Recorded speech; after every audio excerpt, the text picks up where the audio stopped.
Hello friends, this is Sunil Bhatnagar again present before you with an important video. Friends, जैसा आप जानते हैं कि हम जब प्रैक्टिकली मिल में काम करते हैं तो बीइंग ए सुपरवाइजर हमारा जो मेन फोकस रहता है कि हमारा काउंट जो है वो जितना हमने स्टैंडर्ड दिया हुआ है उतना आए। और उसके लिए हमने ये देखा है कि रिंग जो ड्रॉ फ्रेम है that is one of the important point. अब ड्रॉ फ्रेम के अंदर हमारा जो है मतलब चेंज पिनियन होते हैं और हम उन चेंज पिनियंस को कब चेंज करना चाहिए, कैसे डिसीजन लेना है, आज हम उसके बारे में बात करेंगे। तो जैसा यहाँ पे मैं बात करूंगा कि पुराने जो टाइम था वहाँ पे हमारे पास पेनी वेट होते थे, हमारे पास जो है वो ग्रेन्स होते थे। तो यहाँ पे 24 grain is equal to 1 penny weight and 20 penny weight is equal to 1 ounce या 1 ounce is equal to 480 grains या एक पॉन्ड जो है वो 5760 ग्रेन के बराबर है।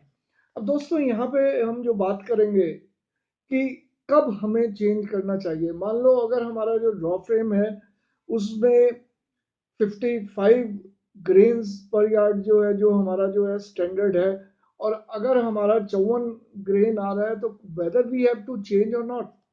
तो यहाँ पे जो है नॉर्मली एक जो पॉइंट जो लिया जाता था उसमें मैं बताना आपको चाहूँगा कि गियर तभी चेंज करना चाहिए अगर जो पॉइंट है, जो लिमिट है वो प्लस और माइनस 1 ग्रेन पर यार्ड है, या हम दूसरे शब्दों में ये कहें कि जो स्टैंडर्ड है should not be less than 1 grain पर यार्ड और it should not exceed 1.5 grains पर यार्ड।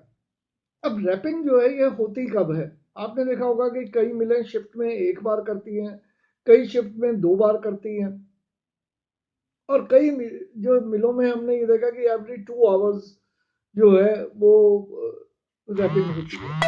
और दोस्तों यहीं पे हमारी कई बार टू मच, जितना हम चेंज पिनियन चेंज करेंगे या जितना हम मटेरियल को चेंज करेंगे, मटेरियल रैपिंग में लेंगे, तो आपने देखा it is a destructive waste. हम 6 यार्ड की रैप रैप रील से उसे रैप ब्लॉक से मटेरियल लेते हैं और फिर उसका वजन करते हैं और फिर वो वेस्ट हो जाता है। तो बेसिकली सबसे ज़रूरी है कि ह्यूमिडिटी का भी हमें इसमें पार्ट लेना चाहिए। जैसा मैंने पहले भी आपको बताया था कि एक पर्टिकुलर केस हमने मिल में देखा जहाँ पे हर 1 घंटे में रैपिंग होती थी और हमने एक पैटर्न देखा कि जैसे जैसे वो जो है दिन से रात होती थी वो एक टीथ जो है चेंज पिनियन हमें करना पड़ता था और लास्ट में जो है वो दोबारा वही आ जाता था। तो ये पैटर्न देखते हुए हमने ये देखा कि जो ह्यूमिडिटी थी, मॉइस्चर जो था, that was the real part. उसका हम प्ले नहीं कर रहे थे। वजन जो है, वजन लेते हुए अगर हम वेट करेक्टेड कर दे तो वहां पे जो है ये प्रॉब्लम नहीं आएगी। फॉल्स चेंजेस इसे कहते हैं। तो यहाँ पे अलग अलग तरीके हैं। अगर आप 2 बार चेकिंग कर रहे हैं तो पहली जो रैपिंग आती है उस समय अगर मान लो आपको लगता है कि 1 ग्रेन पर यार्ड का हमारा जो डिफरेंस है वो नहीं एक्सीड कर रहा, तो सेकंड टाइम भी अगर वो लगातार दिखा रहा है तो then you have to change the thing. तो यहाँ पे अटीरा ने हमारी मदद के लिए एक मेथड हमें बताया कि rule for making a pinion change. तो यहाँ पे मैं आपको थोड़ा सा बताना चाहूँगा कि nominal hank plus minus 1.96 into standard deviation divided by under root n. यहाँ पे जो n है it is the number of wrapping from each delivery. n is equal to 13 CV square coefficient of variation divided by k square. तो number of wrapping जो है वो इस formula से निकाल सकते हैं where k is the percentage change in a average weight brought about by 1 pinion change. दोस्तों यहाँ पे जो बेसिकली प्रॉब्लम क्या आती है कि हम रैपिंग जो है ये शिफ्ट के अंदर जो है it is the duty of the supervisor to do that. और वहाँ पे जो है वो मेथड आजकल जो मॉडर्न मशीन्स हैं उनमें हमने दिया भी हुआ है कि हमारा कितना परसेंट आ रहा है, मगर होता क्या है कि हम इस पे तजव्वो नहीं देते, और उसका रीज़न क्या होता है कि हमारा काउंट सीवी जो है बढ़ जाता है।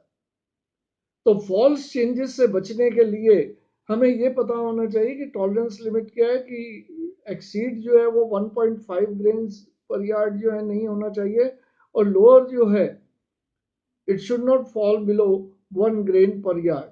और जब भी आपका पहली बार रैपिंग खराब आती है तो इसका सबसे बड़ा तरीका क्या है कि एक तो रैपिंग को सही ढंग से कंट्रोल करने के लिए अगर आप रिंग फ्रेम में हैं तो वो 1.5 यार्ड सरकमफ्रेंस होना चाहिए। एज ए R&D हेड मैं सबसे पहले जब भी अपने डिपार्टमेंट के अंदर हम लोग स्टार्ट करते थे तो एक तो ह्यूमिडिटी को तसव्वो देते थे, दूसरा ये था कि हमारा जो बैलेंस है वो जीरो बैलेंस जो है उसका कैलिब्रेट करते थे। हमारा जो 1.5 यार्ड जो है हम सरकमफ्रेंस ले रहे हैं तो वो 3 पॉइंट्स पे, एक्सट्रीम पे, मिडल पे, और वो हम चेक करते थे, और घुमाने वाला जो था उसका ये ध्यान रखते थे स्ट्रेच ना हो।